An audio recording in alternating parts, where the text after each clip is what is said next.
Porque nuestra salud mental es un asunto vital y debe ser tratada por un experto. Aquí estamos, Conversando con mi psicólogo. Un podcast para aprender a que sí es posible vivir feliz. Conversando con mi psicólogo. Producido por el psicólogo clínico colombiano Luis Eduardo Peña, especialista en ansiedad, depresión y problemas de pareja. Bienvenidos.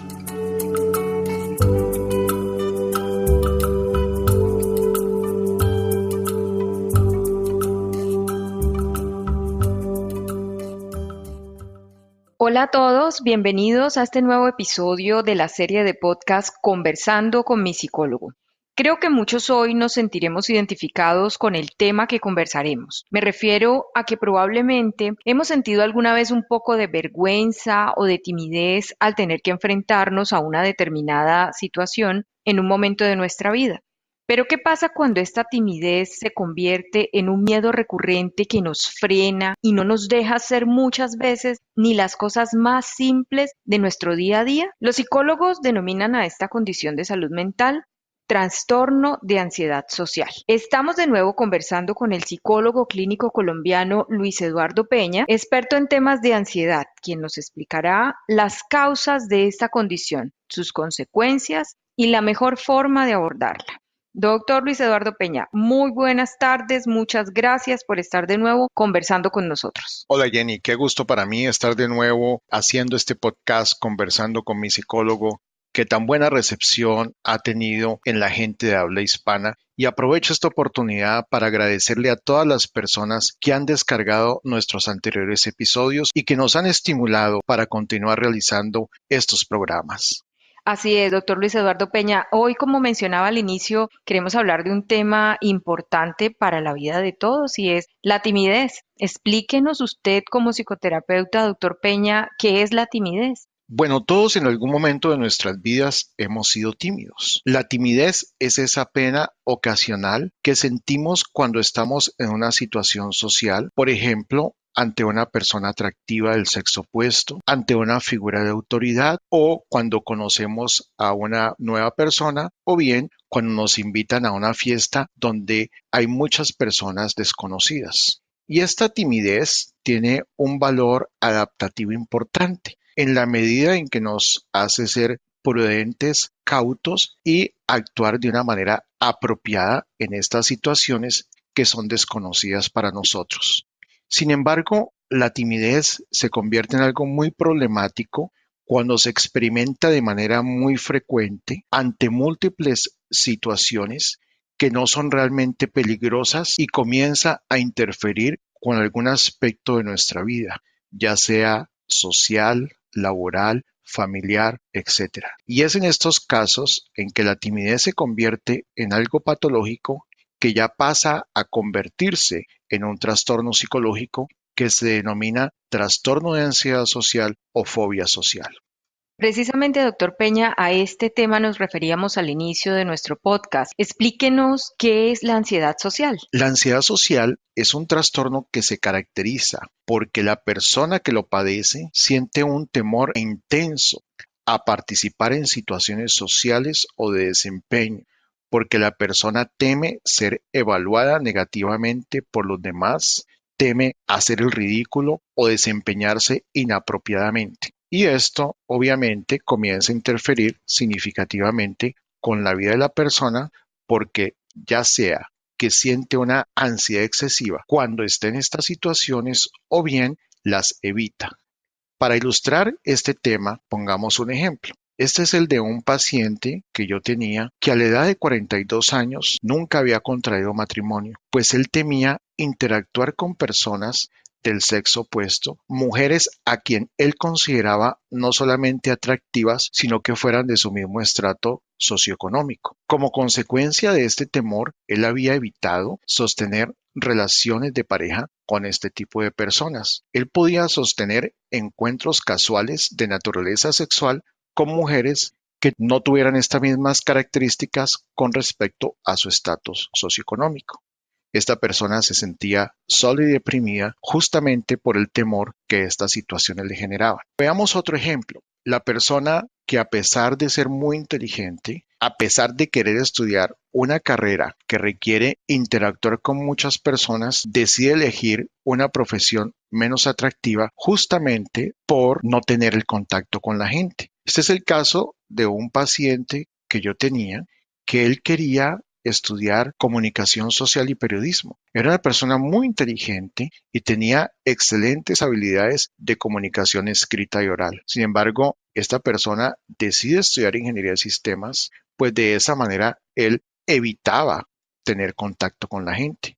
Esta persona se sintió muy desgraciada después de varios años de ejercicio profesional y finalmente decidió buscar ayuda. Cuando definíamos la ansiedad social, indicábamos que esta era un temor persistente que una persona sentía para participar en situaciones sociales o de desempeño. Y es importante aclarar qué queremos decir con situaciones de desempeño. Hay personas que, a pesar de que son muy sociables, no tienen dificultad de interactuar con otras personas, experimentan un temor absolutamente excesivo para participar en aquellas situaciones que requieren hablar en público o tocar un instrumento musical. Y en este orden de ideas quiero invitar a nuestros oyentes a que visiten nuestra página web www.misicólogo.com, mi psicólogo sin P, y vayan al canal de YouTube donde tenemos un testimonio, es el testimonio de Jimena. Jimena es una niña muy simpática, muy sociable,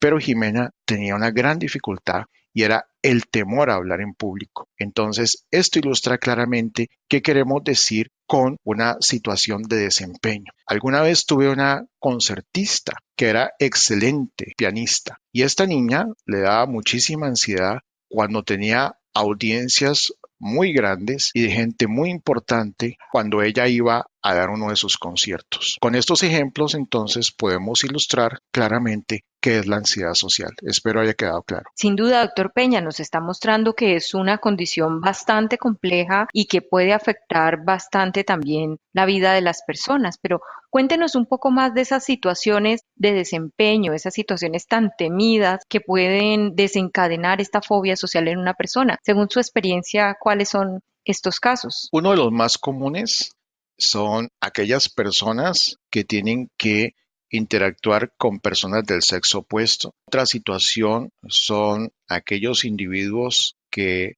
por su fobia social les cuesta mucho trabajo interactuar con figuras de autoridad y otras personas como consecuencia de este mismo problema tienen muchas dificultades en establecer relaciones interpersonales íntimas. Y por íntimas no me refiero necesariamente a relaciones de pareja con connotaciones sexuales, sino que me refiero a amistades cercanas. Y no es difícil suponer que esas personas tienen vidas muy solitarias y por ende no solamente padecen un trastorno de ansiedad social, sino que también pueden padecer un trastorno depresivo o incluso recurren al uso de sustancias psicoactivas y al del alcohol para poder manejar de una manera inadecuada, obviamente, su ansiedad social. Otros individuos temen ser observados, por ejemplo, mientras escriben, comen o beben. Otras personas que padecen de fobia social temen experimentar síntomas físicos, tales como sudar o enrojecimiento. Existe un subtipo de fobia social que es muy interesante y que es muy poco conocido y se llama paruresis. Este es el temor que experimentan algunos individuos a orinar en lugares públicos. Estas personas no pueden utilizar baños públicos en los cuales hayan otras personas que los puedan estar observando. Recuerdo el caso de un paciente que yo tenía que evitaba viajar en vuelos internacionales, pues él no podía orinar cuando estaba en el avión y tenía que entrar a un baño, inclusive con la puerta cerrada. Bueno, insisto, el panorama que usted nos está mostrando con esta condición es bastante complejo. ¿Qué tan frecuente podemos encontrarlo en la sociedad? ¿Qué información tiene usted, doctor Peña, acerca de la prevalencia y de la incidencia de este problema en los países? La ansiedad social es uno de los trastornos psicológicos más comunes.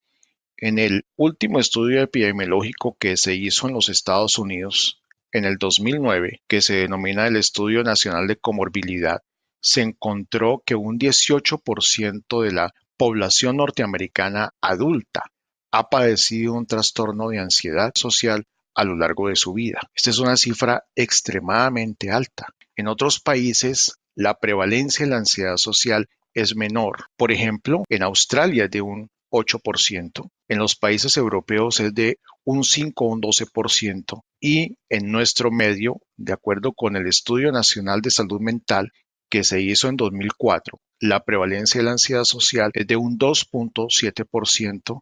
Eso quiere decir que 2.7% de la población adulta ha tenido un trastorno de ansiedad en algún momento de su vida. Como puede observarse, Jenny, la tasa de prevalencia en Colombia es sustancialmente más baja que la tasa de prevalencia de la ansiedad social en los Estados Unidos.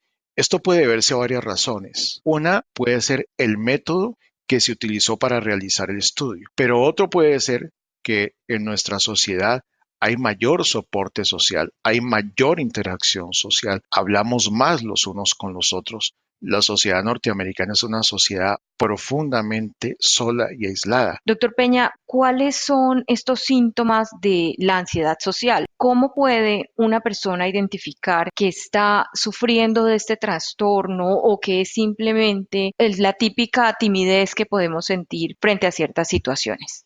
Es relativamente fácil identificar cuando una persona padece de ansiedad social. El principal criterio que la persona debe tener en cuenta para determinar si tiene ansiedad social, si está experimentando un temor excesivo cuando participa en ciertas situaciones sociales y si como consecuencia de este temor evita esas situaciones o las tolera pero con una gran angustia. El segundo criterio es determinar si la ansiedad social está interfiriendo con alguno o varios aspectos de su vida. Por ejemplo, si la persona tiene un temor excesivo a hablar en público, si esto está interfiriendo con un adecuado desempeño en su entorno académico y la persona no está recurriendo a la evitación como mecanismo para manejar esta situación y por lo tanto esté teniendo serias dificultades académicas en los cursos que evita. O bien, si este temor lo experimenta un ejecutivo que tiene que participar frecuentemente en reuniones y hacer presentaciones ante sus colaboradores y superiores. Entonces, el grado de interferencia con la vida y el malestar que la persona experimente ante estas situaciones, así como qué tanto las evita, son los criterios más importantes que la persona puede utilizar para poder determinar si padece un trastorno de ansiedad social o no. Ahora bien, de todas maneras, quien debe corroborar este diagnóstico es una persona que sea experta en el tema, ya sea un psiquiatra o un psicólogo que tenga experticia en el diagnóstico y tratamiento de los trastornos de ansiedad. ¿Hasta dónde puede llegar el impacto negativo de esta condición en la vida de una persona? Me refiero, evita todas estas situaciones constantemente, pero también es posible que pueda llegar, por ejemplo, a un intento de suicidio. Sí, recientes investigaciones han encontrado que aquellas personas que padecen trastornos de ansiedad, no solamente el trastorno de ansiedad social, sino los otros trastornos de ansiedad a los cuales nos hemos referido en otros episodios de nuestro podcast, tienen un mayor riesgo de suicidio. Y esto es particularmente cierto en el caso de la ansiedad social por el grado de aislamiento y de interferencia que puede tener con la vida de la persona que la padece. Ahora, es importante señalar que la ansiedad social varía de persona a persona. Hay personas que solamente evitan situaciones muy específicas, por ejemplo, hablar en público o salir con personas del sexo opuesto, y hay personas que cualquier interacción con la gente se convierte en una terrible tortura. Hace pocos meses recibí aquí una niña que tenía un trastorno de ansiedad social tan severo que para ella simplemente salir de su casa y tomar un taxi para venir a mi consulta y tener que interactuar con el taxista era una verdadera pesadilla. Y déjame decirte, Jenny, que esta niña estaba igualmente padeciendo una profunda depresión, tenía un alto riesgo suicida, porque para ella interactuar con la gente era lo peor que le podía pasar. Recuerdo que la primera vez que vino a mi consulta, justamente llegó tarde por esa situación. Doctor Peña, ¿y cuáles son las causas de este trastorno de ansiedad social que desencadena en una persona esta condición tan dramática? La ansiedad social, al igual que los demás trastornos psiquiátricos en general y los trastornos de ansiedad en particular, son fenómenos multicausales, donde entran a jugar factores de tipo genético y factores de tipo ambiental. Las personas que padecen un trastorno de ansiedad social, alguno de sus progenitores tiene o ha tenido un trastorno de ansiedad, pero obviamente la ansiedad social no se hereda como heredar el color de los ojos o la estatura. Lo que se hereda es una predisposición que se traduce en personas que experimentan con mayor intensidad sus emociones. Son personas que son más introvertidas, son personas que son socialmente más inhibidas y más sumisas. Pero obviamente esto tiene que combinarse con factores de tipo ambiental para que se produzca la ansiedad social. Y hay varios que debemos mencionar aquí. Uno de estos factores es el estilo de relación parental que los padres de estas personas tengan con ellos. Los padres que son demasiado sobreprotectores y demasiado controladores están obviamente contribuyendo de manera importante para que más adelante sus hijos puedan tener un trastorno de ansiedad social. De otro lado, hay experiencias traumáticas de naturaleza social. Por ejemplo, aquellas personas que han sido objeto de bullying durante su vida escolar, personas que han sido objeto de maltrato durante su infancia, personas que están inmersas en un entorno familiar disfuncional. Todos estos son factores traumáticos que pueden desencadenar la fobia social. Es importante señalar que la fobia social aparece entre los 10 y 13 años de vida. Es el trastorno de ansiedad que más tempranamente aparece, con excepción de las fobias específicas que aparecen entre los 7 y los 10 años. Y ese es un trastorno que es de naturaleza crónica, es decir, muy poca gente remite espontáneamente, muy poca gente se mejora sin tratamiento. Algunos estudios han señalado que apenas un 35% de la población que ha experimentado un trastorno de ansiedad social remite espontáneamente, es decir, que se mejora sin tratamiento. Entonces, como puedes ver, Jenny, son cifras bastante importantes y que pueden mostrar la importancia de este problema. Y lo más triste es que la mayoría de la gente no recibe tratamiento. Sí, efectivamente, que empiece la condición desde los 13 años, pues nos deja bastante perplejos frente a la importancia de esta condición de salud mental. Doctor, y en cuanto al género, ¿a quién afecta más el trastorno de ansiedad social? ¿A las mujeres o a los hombres? La tasa de prevalencia es un poco mayor en las mujeres que en los hombres, más o menos 60% de mujeres y 40% de hombres, aclarando que estamos solamente hablando del grupo de personas que tienen trastorno de ansiedad social. Doctor Luis Eduardo Peña ya nos ha explicado acerca de las causas de este trastorno de ansiedad social. Cuéntenos un poco sobre esos factores que hacen que la persona se mantenga en esta condición, que la fobia social se experimente durante tantos años en la vida de una persona. Esta es una pregunta muy importante, Jenny, y me alegro que me la hayas hecho. Es importante hacer la distinción entre los factores que originan un trastorno, y en este caso el trastorno de ansiedad social, y los factores que lo mantienen. Y yo siempre doy el ejemplo a mis pacientes de la persona que se ha quebrado una pierna. Una persona sale de mi consultorio, se resbala y se quebró la pierna. Cuando el ortopedista atiende a la persona, a él no le interesa cómo se quebró la pierna, sino que lo que le interesa es determinar por qué razón la persona no puede caminar. Y no puede caminar justamente porque tiene una fractura que impide una adecuada movilidad. Asimismo procedemos en psicología.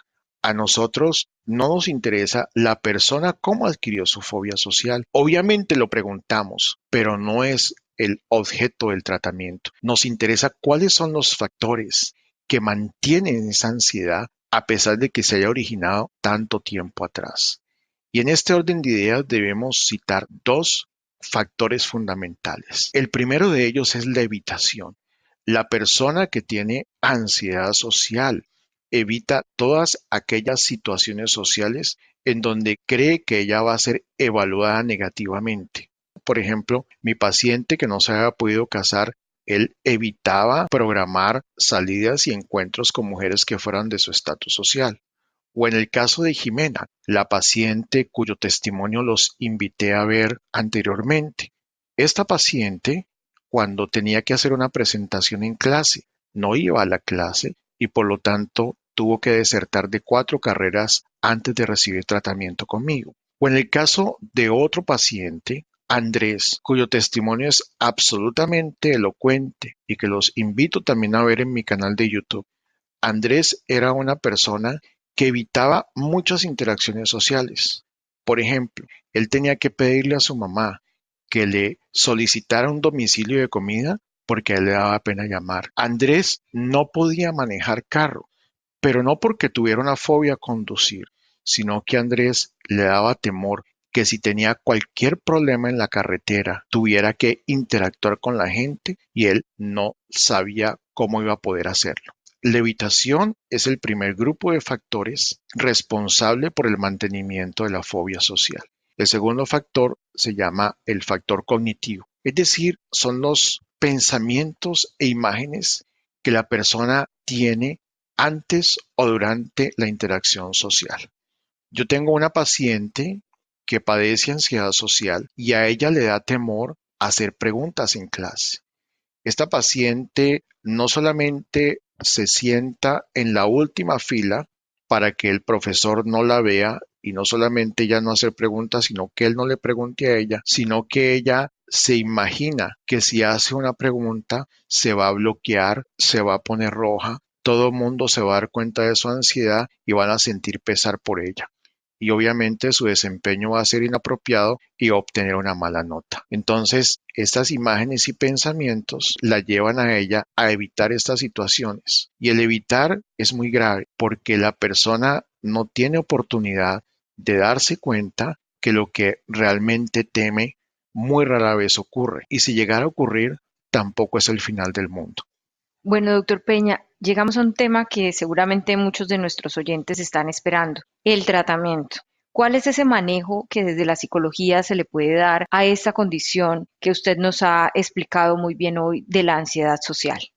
El tratamiento básicamente se centra alrededor de los factores de mantenimiento que acabo de describir, es decir, de la evitación y de los pensamientos e imágenes negativas. Y en ese orden de ideas le enseñamos al paciente estrategias para poder primero modificar esos pensamientos e imágenes negativas porque ellas no corresponden a la realidad. Es decir, lo que la persona teme realmente es muy poco probable que ocurra. Esas personas exageran la probabilidad de que algo malo les llegue a ocurrir e igualmente exageran la probabilidad de que si eso ocurre sería terrible. Catastrofizan las consecuencias de esa situación. Ilustremos esto con un ejemplo.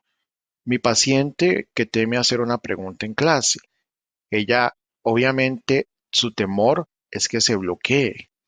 Y si ella se bloquea, entonces sería terrible porque todo el mundo se va a dar cuenta que ella está nerviosa. Entonces le enseñamos al paciente una serie de estrategias para poder determinar si esos pensamientos y esas imágenes que tiene en su mente son realmente ciertas. Básicamente, las estrategias consisten en que la persona pueda identificar evidencias que no sustenten esa creencia o esa hipótesis que tiene. Nosotros no le decimos a la persona simplemente no pienses eso. Trabajamos con ella como si fuéramos un detective que estamos tratando de probar o de refutar una hipótesis con respecto a un crimen o un delito que se ha cometido. Esta primera estrategia que acabo de describir se denomina reestructuración cognitivo o reestructuración de pensamientos. La segunda estrategia se llama exposición gradual.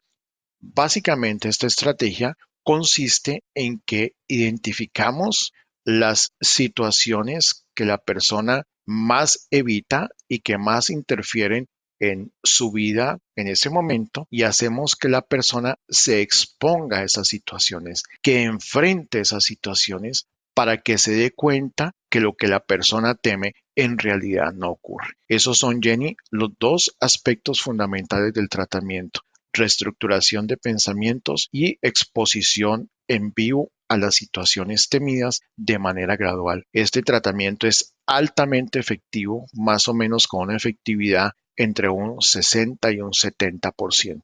Muchas gracias, doctor Peña. Como bien nos ha explicado, la ansiedad social o la timidez patológica es realmente un trastorno psicológico muy limitante que puede afectar de gran manera nuestra vida. Pero también, como nos lo ha dicho el doctor Luis Eduardo, la psicoterapia nos ofrece diferentes alternativas de solución. Queremos invitarlos, como lo hizo el doctor Peña antes en este podcast, a visitar la página www.misicólogo.com y allí ingresar al canal de YouTube del doctor Luis Eduardo Peña, donde él nos ha muy amablemente compartido los testimonios de Jimena, que fue una paciente del doctor Peña con un temor severo a hablar en público, que la hizo desertar de 4 carreras, como nos contó él en el transcurso de este podcast, y que ya hoy, gracias a la psicoterapia, ha logrado terminar su carrera profesional y vivir de una manera tranquila sin su ansiedad social. Tenemos también en el canal de YouTube el caso de Andrés, el otro paciente del doctor Peña que superó un caso severo de timidez y que bien vale la pena escucharlos para terminar de contextualizar la importancia de este trastorno y también de la importancia de la psicoterapia para manejarlo. Recuerden seguirnos también en las redes sociales, en Facebook, en Twitter y en Instagram como Mi Psicólogo Luis, psicólogo sin P. De nuevo, muchas gracias al doctor Peña por acompañarnos en este podcast. A ustedes muchas gracias por escucharnos y hasta la próxima.